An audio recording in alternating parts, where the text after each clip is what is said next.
사도신경으로 우리의 신앙을 고백하며 새벽 예배 하나님께 올려드리겠습니다. 전능하사 천지를 만드신 하나님 아버지를 내가 믿사오며 그 외아들 우리 주 예수 그리스도를 믿사오니 이는 성령으로 잉태하사 동정녀 마리아에게 나시고 본디오 빌라도에게 고난을 받으사 십자가에 못 박혀 죽으시고 장사한 지 사흘 만에 죽은 자 가운데서 다시 살아나시며 하늘에 오르사 전능하신 하나님 우편에 앉아 계시다가 저리로서 산자와 죽은 자를 심판하러 오시리라. 성령을 믿사오며 거룩한 공예와 성도가 서로 교통하는 것과 죄를 사하여 주시는 것과 몸이 다시 사는 것과 영원히 사는 것을 믿사옵나이다. 아멘. 이 시간 우리에게 주시는 하나님의 말씀은 신명기 15장 12절에서 23절 말씀입니다. 제가 봉독하겠습니다. 내 동족 히브리 남자나 히브리 여자가 내게 팔렸다 하자. 만일 6해 동안 너를 섬겼거든 7째 해에 너는 그를 놓아 자유롭게 할 것이요 그를 놓아 자유하게 할 때에는 빈손으로 가게 하지 말고 내 양 무리 중에서와 타작 마당에서와 포도주 틀에서 그에게 후히 줄지니 곧 내 하나님 여호와께서 내게 복을 주신 대로 그에게 줄지니라. 너는 애굽 땅에서 종되었던 것과 내 하나님 여호와께서 너를 속량하셨음을 기억하라. 그것으로 말미암아 내가 오늘 이같이 내게 명령하였노라. 종이 만일 너와 내 집을 사랑함으로 너와 동거하기를 좋게 여겨 내게 향하여 내가 주인을 떠나지 아니하겠노라 하거든 송곳을 가져다가 그의 귀를 문에 대고 뚫으라. 그리하면 그가 영구히 내 종이 되리라. 내 여종에게도 그같이 할지니라.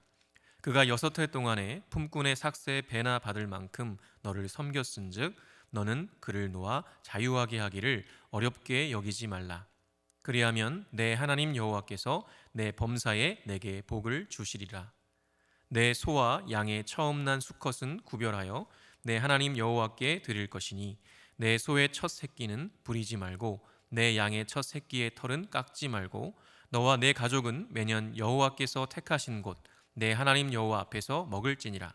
그러나 그 짐승이 흠이 있어서 절거나 눈이 멀었거나 무슨 흠이 있으면 내 하나님 여호와께 잡아 드리지 못할지니 내 성중에서 먹되 부정한 자나 정한 자가 다 같이 먹기를 노루와 사슴을 먹음같이 할 것이요 오직 피는 먹지 말고 물같이 땅에 쏟을지니라. 아멘. 자, 기도하겠습니다. 전능하신 하나님, 토요일을 주셔서 감사합니다. 지나간 어제에서 교훈을 얻고 다가올 내일을 준비하는 복된 토요일 되게 하여 주옵소서. 특별히 내일이면 다시 예배당에 모여 함께 예배하는 주일입니다. 그동안 흩어져서 예배하며 홀로 하나님 앞에 서는 귀한 시간들을 주셔서 감사합니다. 그리고 이제 다시 함께 모여 공동체 예배의 기쁨과 즐거움을 누리게 하시니 더욱 감사합니다. 이전에 드리지 못했던 최고의 예배를 드릴 수 있도록 은혜 베풀어 주옵소서. 주님, 코로나19로 인해 한숨 짓는 많은 이들이 있습니다. 몸과 마음의 건강 그리고 재정의 건강도 모두 주님께 의지하오니 우리 모두를 보살펴 주옵소서. 오늘도 주님 앞에 예물을 드리는 손길들이 있습니다. 기뻐 받아주시고 이 예물이 쓰이는 곳마다 구원의 역사가 일어나게 하여 주옵소서. 진리의 말씀 듣기 원합니다. 성령께서 친히 가르쳐 주셔서 잘 깨닫고 순종하는 은혜가 있게 하여 주옵소서. 예수 그리스도의 이름으로 기도합니다. 아멘. 할렐루야. 오늘 복된 토요일을 주신 하나님을 찬양합니다. 코로나19로 인해 그 이전의 평범한 삶으로 돌아가는 것은 어렵지만 오늘은 오늘에 맞는 또 다른 은혜를 주시는 하나님께서 여러분의 삶과 가정에 충만한 은혜와 평강 주시기를 간절히 축원합니다. 오늘은 좋은 관계를 맺는 삶이라는 제목으로 하나님 말씀 전하겠습니다. 제가 얼마 전에 뉴스를 보다가 눈에 띄는 기사를 하나 봤습니다. 미국 유명 가수의 공연 소식이었는데요. 지난 4월 24일에 콘서트가 열렸다고 합니다. 그런데 그 콘서트에 모인 사람이 몇 명인 줄 아십니까? 놀랍게도요, 1230만 명이나 된다고 합니다. 처음에는 이해가 안 되었습니다. 지금 이 시국이 어떤데 1230만 명이나 모여서 공연을 하나, 그리고 그렇게 많은 사람들이 모일 공연장이 있나. 그런데요, 기사를 쭉 읽다가 보니까 이해가 되더군요. 그 공연은 실제 하는 장소가 아니라 포트나이트라고 하는 게임 속에서 열린 공연이었습니다. 한마디로 게임 속 가상현실 공간에 사람들이 모여서 공연을 즐긴 것입니다. 단순히 유튜브 라이브 공연을 시청한 수준을 넘어선 것이죠. 게임 속 가상 공간에 접속해서 자신의 게임 캐릭터로 직접 다른 사람들의 캐릭터들과 가수의 공연을 함께 감상한 것입니다. 앞으로 이러한 일들은 더 쉽게 자주 일어나게 될 것입니다. 이런 흐름을 보면서 교회와 예배의 모습도 생각해 보게 되는데요. 예배도 단순히 유튜브를 통해 드리는 수준이 아니라 이 가상의 교회 공간에 접속하여 다른 성도들과 함께 예배를 드릴 수도 있을 것입니다.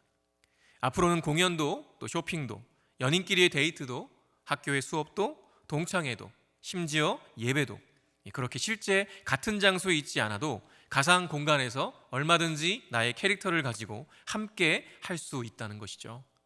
아마도 요즘처럼 사람들과 거리를 두어야 하는 시기에는 정말 매력적인 일이 아닐 수 없을 것입니다.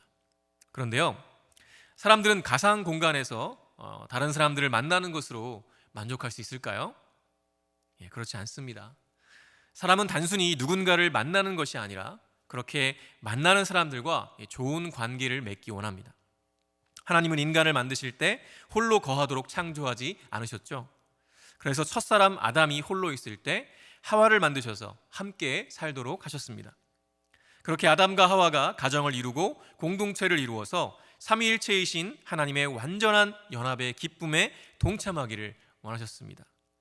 사람들이 서로 좋은 관계를 맺으면서 행복하게 살기를 바라셨던 것이죠. 그런데 결과는 어땠습니까?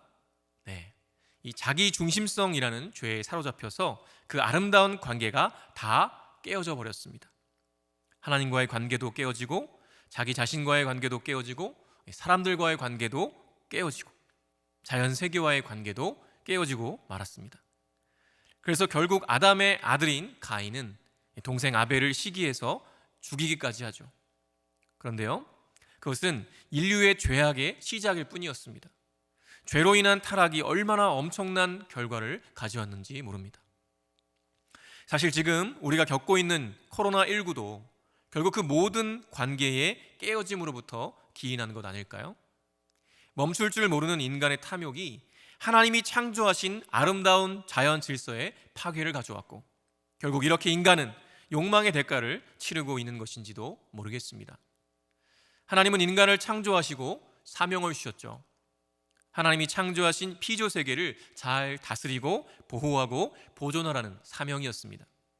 그러나 인간은 그 피조 세계마저도 자신의 탐욕을 채우는 도구로 써버렸습니다. 환경의 오염과 파괴는 점점 심각한 수준으로 치닫고 있는데도 전 세계 나라들은 자국 이기주의에 사로잡혀서 자국의 발전을 위해서라면 자연 파괴도 서슴지 않는 이기적인 모습을 보여주고 있어요.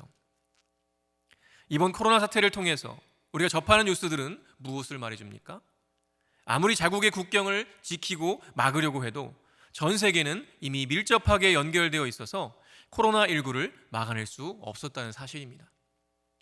오히려 서로가 연결되어 있다는 것을 인정하고 이해하며 서로 정보를 공유하고 협력할 때 이 위기를 이겨낼 수 있다는 것을 새삼 깨닫게 되었습니다. 그뿐인가요? 코로나19로 인해 인간이 활동을 멈춘 순간부터 피조 세계와 동물들이 본래의 아름다움과 자유로움을 되찾고 있는 모습을 목격하고 있지 않습니까? 결국 인류는 인간의 멈출 줄 모르는 탐욕이 인간을 포함한 모든 피조 세계를 병들게 하고 있었다는 것을 확인하게 된 것입니다. 이러한 재난 사태를 경험하면서 또 하나 깨닫는 것은요, 결국 이러한 재난으로 인해 가장 큰 어려움을 겪는 사람들은 사회 경제적으로 소외되고 약한 이들이라는 사실이죠. 언제나 약자들은 의도되었든 그렇지 않든 가장 큰 피해의 최전선에 서 있습니다. 그런데요, 이러한 상황을 하나님께서 과연 기뻐하실까요? 성경을 보면 전혀 그렇지 않다는 것을 아주 명확하게 알 수 있습니다. 하나님은 언제나 고아와 과부와 나그네의 하나님으로 당신을 나타내십니다. 또한 병든 이들과 죄인들, 즉 소외되고 약한 이들의 친구가 되어주셨죠. 그 이유가 무엇일까요? 여러 가지가 있겠지만 제 마음속에 떠나지 않는 것은 우리가 그들의 친구, 그들의 형제, 그들의 이웃이 되어주지 않았기 때문 아닐까라는 응답과 질문입니다. 하나님께서는 당신이 창조하신 세상에서 모든 생명들이 함께 어우러져서 아름답고 행복한 관계를 맺으며 살기를 바라셨어요. 그러나 안타깝게도 인류는 그 반대 방향으로 아주 열심히 달려갔고 지금도 그렇게 달리고 있는 것 같습니다. 그 결과 자연의 역습이라고 말할 정도로 심각한 문제들이 일어나고 있죠. 지구온난화, 오존층 파괴, 또 감염병 등등, 그리고 전쟁, 가난, 기아. 도대체 이 문제들을 어떻게 해결할 수 있을까요? 놀랍게도 하나님께서는 우리의 이러한 죄성을 아시고 이미 성경을 통해 해결책을 알려주셨습니다. 요즘 우리가 함께 묵상하고 있는 신명기와 레위기에 아주 잘 나와 있습니다. 신명기 15장에 보면 이 면제년을 다루고 있는데요, 레위기에서는 안식년이라고 하고 그와 더불어 안식년을 7번 지난 50년째 해의 신년을 이야기하고 있어요. 레위기와 신명기의 면제년, 안식년을 간단히 설명하면 이렇습니다. 자연의 시간 주기를 따라 매 7년은 면제년, 즉 안식년입니다. 이 안식년이 되면요, 농사를 중단하고 땅을 쉬게 합니다. 그렇게 함으로써 땅이 자연적으로 회복할 휴식을 주게 되고요, 그러면 논밭과 과수원의 토지가 다시 생산할 힘을 얻게 되는 것이죠. 그와 더불어서 신명기에서는 빚의 탕감과 또 종의 사면을 집중적으로 이야기하고 있습니다. 그리고 이 모든 것들의 저변에 흐르는 공통점은 바로 좋은 관계라는 주제이죠. 농사는 인간의 생존에 있어서 너무나 중요한 것입니다. 인간은 농사를 통해서 식량을 생산하고 생존하며 번성합니다. 그러나 그렇게 계속 토지를 경작하기만 하면 토지가 소모되고 생산할 힘을 잃어버리게 되죠. 그래서 하나님은 7년마다 반드시 농사를 멈추어서 땅이 쉴 수 있도록 안식년을 제정하셨습니다. 그런데 만약 인간의 탐욕으로 계속 땅을 소비하게 되면 어떻게 될까요? 네, 땅도 죽고 사람도 죽게 되는 것입니다. 때문에 인간과 땅, 즉 피조세계가 좋은 관계를 맺을 수 있도록 하나님께서 안식년을 제정하셨다는 것을 알 수 있습니다. 그리고 빚의 탕감과 종의 사면은 어떨까요? 구약시대에도 빈부의 격차는 있었습니다. 빚 때문에 어쩔 수 없이 종으로 자신을 팔 수밖에 없었던 이들이 있었다는 것이죠. 그런데요, 놀라운 것은 하나님께서는 이 사람이 빚 때문에 인생을 망치고 평생 종으로 살아가지 않도록 하기 위해서 안식년, 희년을 제정하셨다는 것입니다. 12절에서 14절 말씀에 이렇게 기록합니다. 내 동족 히브리 남자나 히브리 여자가 내게 팔렸다 하자. 만일 6해 동안 너를 섬겼거든 7째 해에 너는 그를 놓아 자유롭게 할 것이요, 그를 놓아 자유하게 할 때에는 빈손으로 가게 하지 말고 내 양무리 중에서와 타작마당에서와 포도주 틀에서 그에게 후히 줄지니 곧 내 하나님 여호와께서 내게 복을 주신 대로 그에게 줄지니라. 네. 종으로 팔렸던 자를 7년째 되는 해에 자유롭게 놓아주라고 하십니다. 그런데 그냥 빈손으로 가게 하는 것이 아니라 주인된 자의 소유에서 풍성하게 나누어 주게 하시죠. 지금으로 말하면 퇴직금과 비슷할 것입니다. 종으로 있다가 다시 자유인이 되었을 때 돈이 없어서 곧바로 또다시 종이 되지 않게 하기 위한 일종의 보호장치인 셈이죠. 그리고 그렇게 해야 하는 이유에 대해서 15절 말씀에 이렇게 기록합니다. 너는 애굽 땅에서 종되었던 것과 내 하나님 여호와께서 너를 속량하셨음을 기억하라. 그것으로 말미암아 내가 오늘 이같이 내게 명령하노라. 너 지금 주인이라고 의심할 것 하나 없어. 너도 예전에 애굽에 종살이 하던 것을 내가 구해줬잖아. 그러니 지금 너의 종들에게 후히 줘라, 잘해줘라, 좋은 관계를 맺어라. 그거 다 네가 잘해서 가진 거 아니다. 겸손해라 라고 말씀하시는 것입니다. 그렇죠. 이스라엘이 잘나서 해방된 것이 아니고요, 뛰어나서 주인된 것이 아니었습니다. 모든 것이 하나님께로부터 온 은혜요 선물이었습니다. 그러니 내가 이만큼 있고 주인이니 내 마음대로 해도 돼 라는 것은 너무나 어리석고 교만한 생각이라는 것이죠. 그런데요, 놀라운 것은 다음 절입니다. 16절과 17절에 이렇게 기록합니다. 종이 만일 너와 내 집을 사랑함으로 너와 동거하기를 좋게 여겨 내게 향하여 내가 주인을 떠나지 아니하겠노라 하거든 송곳을 가져다가 그의 귀를 문에 대고 뚫으라. 그리하면 그가 영구히 내 종이 되리라. 내 여종에게도 그같이 할지니라. 이게 무슨 말인가요? 이제 7년이 되어 놓아주려고 하는데 그 종이 스스로 주인을 떠나지 않겠다고 한다는 것입니다.